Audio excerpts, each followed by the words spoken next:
From MTN Sports, this is Bobcat Insider, sponsored by First Interstate Bank.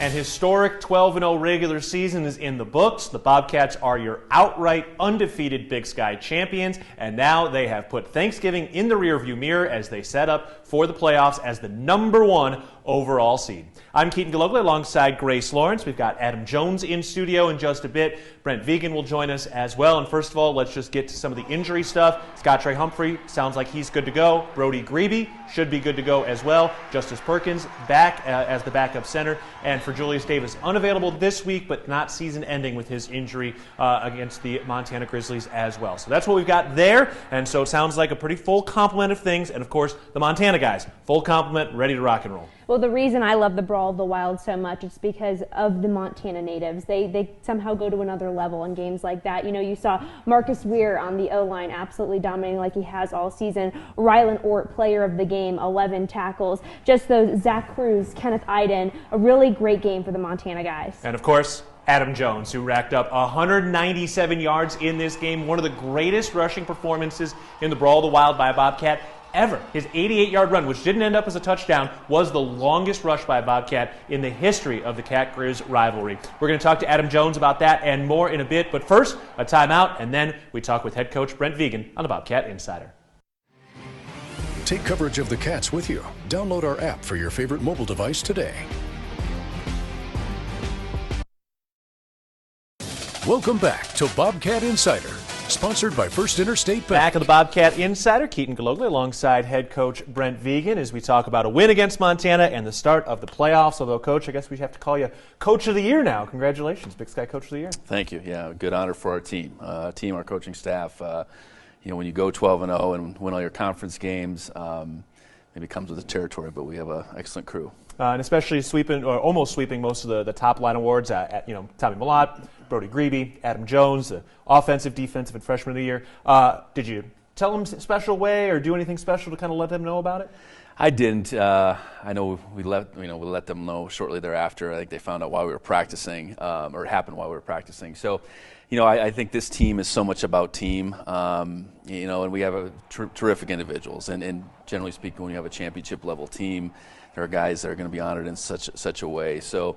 Let them find out through, I think, social media, the buddies telling them, but well-deserved honors for sure. No doubt. All right, so cool honors there. Now we're on to the second segment of the season, looking for another honor that would come up a couple of weeks. But first you start with the UT Martin game, which we'll get into in a moment. Do want to put a bow on this Montana game 2 weeks ago now. How did you guys kind of come off that game, and what did you guys do this last week during the Thanksgiving week? Well, we came out of that game, I think, feeling really good about how we played, first and foremost. Played really well on both sides of the ball, made enough plays in special teams to have an edge there. I think we really came out and executed our plan, and that's what you want to see this time of year. You want to see a team that is continuing to chase after new heights, and I feel like we're doing that, and that was evident that day. And bringing that trophy back, or having them leave that trophy, I guess, and have that back in the building is something that's really important to our players first and foremost, and I know our fans as well. And last week, we took advantage of the week. Took a day versus each New Hampshire and Tennessee Martin, but then allowed the guys off for Thanksgiving. A lot of them had a chance to get home, wherever they're from, or take a guy home with them. So all our guys had a place to go and enjoy Thanksgiving, just get off their feet, and brought them back for the weekend. And by the time we practiced on Saturday, we knew we were playing Tennessee Martin, and we got a stiff foe coming in here. No doubt. Nice to have the Thanksgiving buddy system for the guys to get around. Absolutely. Adam Jones this last week, it was just so impressive for all the reasons we've talked about and we have heard. But I mean, really, when it comes down to like his durability, his versatility to be able to play basically every down, and his conditioning to get through that, bring us inside just how impressive from that standpoint this performance was. Yeah, Adam's a strong athlete for being just a second-year guy. He's been able to put on good weight, but really good strength. So to speak to his endurance at that position, it's not that simple, And he was tasked with a pretty heavy load the way it turned out on that Saturday, and maybe hadn't to that point been in that situation. So for him to step up and be able to, take some shots for sure. cover some yards. He certainly did that, and then just keep on lining up. That was important in that day, but it's a testament to how hard Adams worked and how much he's blessed. Also, the opportunity to get Justice Perkins in there in the victory formation at the center position after missing all year. How special was it to see him in that moment with Tommy? Yeah, Justice has gotten closer and closer each week, so much so that we felt like he was ready to get out there, and he got one play actually before the victory formation, so that's his first live action of the year. But Justice has meant so much to this program. Is a captain. Unfortunately for him, this senior season has gone in such a way, but he's stayed engaged. He's continuing to bust his tail as far as doing everything he can rehab-wise. So now we get to December, and he's positioned himself to be in the mix, and just so happy for him to get back in there. I want to go to the defensive line too. Kenneth Iden now the last couple of games, 2.5 sacks, a number of TFLs. Seems like he's really come on, especially these last couple of weeks. Yeah, Kenny's been steady all year, and he maybe hasn't had the flashy stats to go along with his consistent play. But then that's a product of just staying after it. He got some opportunities each of the last couple of weeks, and he's been able to take the quarterback down. But it's really a testament to what he's been able to do all year. And Brody gets a lot of attention, both I think on the media side, but then also the coaching side. I think a lot of plans are put towards him, so that's created opportunities for Kenny, and he's made the most of them. All right, let's talk about this next game coming up on Saturday. UT Martin come to town. Kind of a cool through line with it being Tommy Malotte's first start, the last time you met in 2021. First of all, is there anything you can take from that matchup in 21 and apply to this game this week? Well, I think there's same head coach, so there's some similarities in what they're doing schematically. I think that they've been here. Several people in their organization have been here. They made the trip. They know what the stadium looks like. So it's not going to be new in that regard. But moreover, we got to look at what they've done this year. They've put together a real impressive stretch. They started out a little slow this year, but they've been playing really good football. Played really good football this past Saturday. Both sides of the ball completely dominated that matchup against New Hampshire. Really physical. So we have to go and play really well to offset what they can do. Well, one of the things they did really well was stop the run in that game. So far this year, they've held 9 opponents under 100 rushing yards in a single game. What are they doing so effectively to stop the run? Well, they're big up front, first and foremost. Really all the guys they roll out there, they're about 300 pounds in their front, between their ends and their nose tackle. Really big, aggressive linebackers at the same time. So, it's hard to find creases in the interior. And then they run to the ball really well. They tackle well. So all the things that good defenses do, UT Martin has that. And, at the same time, we have to be able to run the ball. So something's got to give there. It doesn't mean we're over 300 necessarily, but we certainly can't be 85 like they've been giving up. On the offensive side, they've got a couple of FBS transfers at a few of their skill positions, at the quarterback position and at the running back spot. Starting on the ground for them, Patrick Smith, the Vanderbilt transfer, really headed up a great ground game for them last week. I think 5 rushing touchdowns by 5 different guys last week. Yeah, he's impressive. I think it can make all the types of runs, can run between the tackles, can get outside. They do a good job of stretching the field horizontally with their receivers, touching the ball quite a bit in the read game. Quarterback is a good runner himself. So, yeah, a lot of different things to contend with in the run game. And for us, that's where it starts. We got to be able to stop the run, on the defensive side for us to do what we want to do. And specifically their offensive line. They've got 3 all-conference players on that O-line, same starting lineup all season long. How are they playing together? Yeah, big athletic group. And they utilize, I think, their skill set. They really play to them, both in the running game. They do a good job protecting as well. All right, well, should be a fun matchup against UT Martin coming up this Saturday, and weather should be a little bit better, or should be decent or so. Hopefully we don't get a big windstorm like we did last week. I don't know, did you have to make any wardrobe changes in that game? I just stood firm. That's all I could do. A soaking wet victory against Montana last week, and the Bobcats getting ready for UT Martin. For head coach Brent Vigen, I'm Keaton Glockley, and we'll talk to Adam Jones coming up in just a bit on the Bobcat Insider. There's more coverage of the Bobcats online anytime at montanasports.com.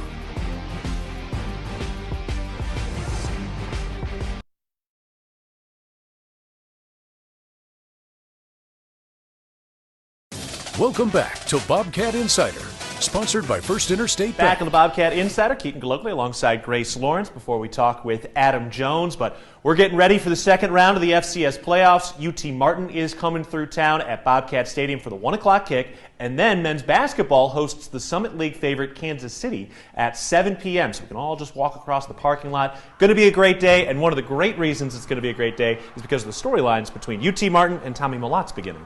Yeah, it's full circle for QB1 Tommy Malott. He got his first career start back in 2021 in the playoffs when the Bobcats played UT Martin. He reflected back on that moment during his Monday press conference, and he said that the team had a chip on their shoulder then because they felt underestimated, and they're going to carry it right into Saturday once again. Now, UT Martin might be feeling a little underestimated as well. They've got one of the best rush defenses in the country. They have not allowed an FCS opponent to rush for over 200 yards this year. They've got 2 all-conference players on the D-line. They've got 3 all-conference linebackers, so this is going to be a tough test to try to break that run defense of UT Martin. I cannot wait to see that defensive line versus the Don Joy Mafia. I mean, Montana State's been averaging over 300 yards per game on the ground, and one of those key running backs has been Missoula native Adam Jones. The breakout campaign he's been on has been absolutely phenomenal to watch. Hear more from him coming up after the break.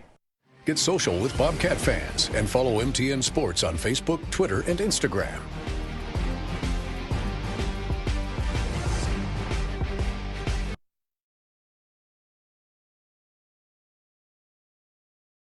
Welcome back to Bobcat Insider, sponsored by First Interstate Bank. Welcome back into the Bobcat Insider. Grace Lawrence here with Adam Jones, the Big Sky Freshman of the Year, co-offensive player of the year player of the week a couple weeks ago. What do those accolades mean to you? Yeah, I think it's a product of what this team has accomplished this year. I mean, when you have a team as talented and done as much as we've done this year, I think you see those awards kind of setting in for a bunch of dudes on our team, and super blessed and thankful to be a part of this team and receive these awards. Very honored and kind of just excited to keep it going. Yeah, definitely. You're a couple weeks removed now from that phenomenal Catgirls game. What have you taken away from that day since then? Yeah, it definitely took a couple days to set in. Definitely going home over break and just going to Missoula. Just feeling so proud about being a Bobcat. I mean, it was something I could have only dreamt of, that game and how it went. Just, how it started being from Missoula and coming here, and you kind of have to battle leaving your hometown and hearing that for a lot of, I've heard that for a couple of years, how I've left my hometown and came here to MSU. But I kind of just took it and ran with it. I'm proud to be a Bobcat. And that game meant the world to me, and I know all of the Missoula guys on this team can speak to that, and I'm just happy we got the win. Yeah, well, I mean, growing up watching that game, then to come up so big, did you dream of a moment like that when you were a kid? Yeah, I mean, I went to, all those games, and I remember so many big moments as a kid, and I wanted to be, that player making those big plays in those moments. So, that's always been a dream of mine, and to finally carry that out, is insane to me, and super grateful for that. Yeah, I mean, it's really just how this team is, and just being a part of it is just so amazing, and I'm excited for things to come. Scott Trey wasn't really available, then Julius goes down with an injury. You then get the entire load. Just how were you able to come up so big in that moment? Yeah, I think it's really just the love I have for those dudes. I mean, all 3 or 4, I mean, we have 8 running backs that really can do the job, but when those 2 guys went down and, they came up to me and told me that they trusted me, and they told me, you're going to do great things out there, and Coach Mix has a lot of trust in us, and they just really instilled me with confidence. So going out there and playing for, all of the Juice Squad and Coach Mix, something I take great pride in. And yeah, I think just really playing for those guys, playing for something bigger than yourself is really what makes it special. Yeah, post-game you said Julius looked you in the eyes and told you to go get yours. Can you kind of take me back to that moment and when that was? Yeah, I mean, obviously you guys have all seen it. He went down on that play, kind of came off the sideline. I didn't think it was anything serious, and then, come to know he comes out of the tent, and, you know when something's up. I saw it in his eyes that it wasn't what he wanted to hear, whatever was going on with him. So we kind of locked eyes and had like a conversation without really saying anything. And he came up to me and told me to go get yours. I'm going to be cheering you on from the sideline. It was an emotional moment, and it was something that I feel like was important for me that day, and it was why had that success.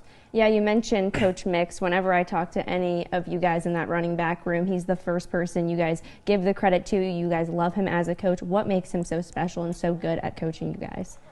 Yeah, obviously he's a talented, football coach when it comes to, knowing the game and understanding it. But beyond that, we all love Coach Mix because of the person he is.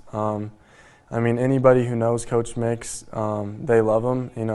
He's a guy that, has so much care, and he's a genuine person, and it's really easy to know that when you get to know him. And just playing for someone who that loves you and trusts you makes it so much more enjoyable, and that's why we love Coach Mix so much.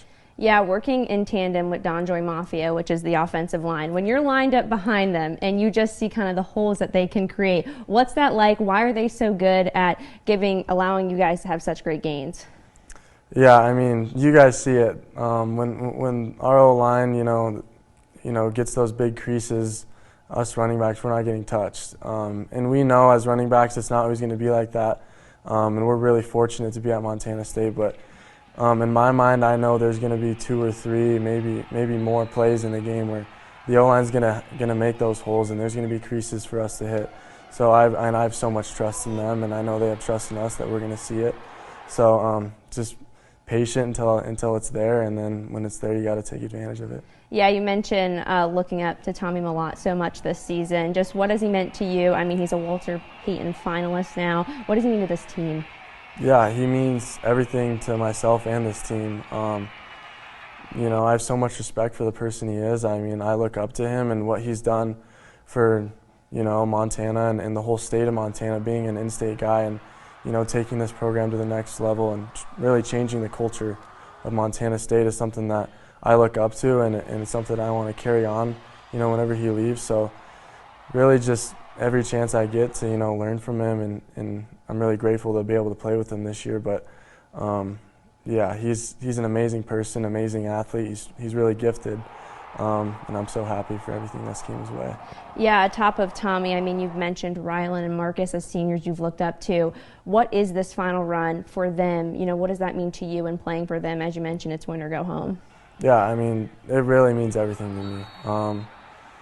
I'm playing this year for those seniors. I don't really want to look ahead to what comes next after this year. I'm just taking every day and just enjoying my time with them. And I think maximizing, every opportunity I can to play with them and extending the season as far as we can go is the most important thing to me. I want to, stick with those guys and continue to be out there on that field with them for as long as it takes, and hopefully that's a little bit longer here.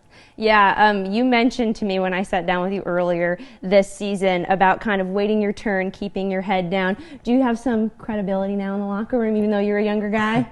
Yeah, there's a little more, but I still like to be the guy that has something to prove and be that young dude. I think that's maybe just me being a younger brother. I've always been that young dude in the house. Growing up and just kind of getting picked on by the older dudes, but really it's what makes me tough. So, I really like being a young guy, but there's definitely more of a leadership role, maybe a little bit more respect in the locker room, but I still like to be that young guy. Definitely. Well, you definitely proved yourself this season. Good luck this weekend. Thank you so much for joining me today. Stay tuned. Keaton and I will be previewing that matchup against UT Martin coming up after this. Take coverage of the Cats with you. Download our app for your favorite mobile device today.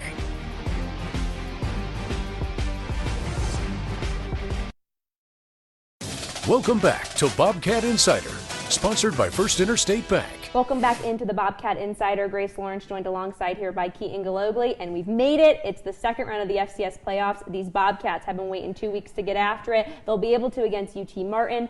This Saturday, great talk with Adam Jones. Both him and Scott Troy Humphrey will need a big game with Julius Davis out. Absolutely. Back to that fire and ice that we saw between Humphrey and Jones at the start of the season. They're going up against a UT Martin team that is very complete. 19-year head coach, second-year starting quarterback. This is a team that's won 4 straight conference titles, and they're extremely balanced. Grace. They had over 250 passing yards and rushing yards in their win against number 16 New Hampshire. Yeah, well, Vigen stressed that when you're guarding UT Martin, you have to guard the width and the length of the field. I think, the unsung hero of the season has been Montana State's defense. They've been so consistent, holding opposing offenses to so little points. They'll have to be on their game on Saturday. Now we'll see if they can do that, and of course they'll have quite the wind at their back at Bobcat Stadium. UT Martin has been up to Bozeman before, but they've only played in front of 10,000 plus twice this year, and that was against some FBS opponents. So we'll see if they can stand tall in the heat of the kitchen. All right, that'll wrap it up. We're getting ready for the 1 o'clock kickoff on Saturday for the second round of the FCS playoffs.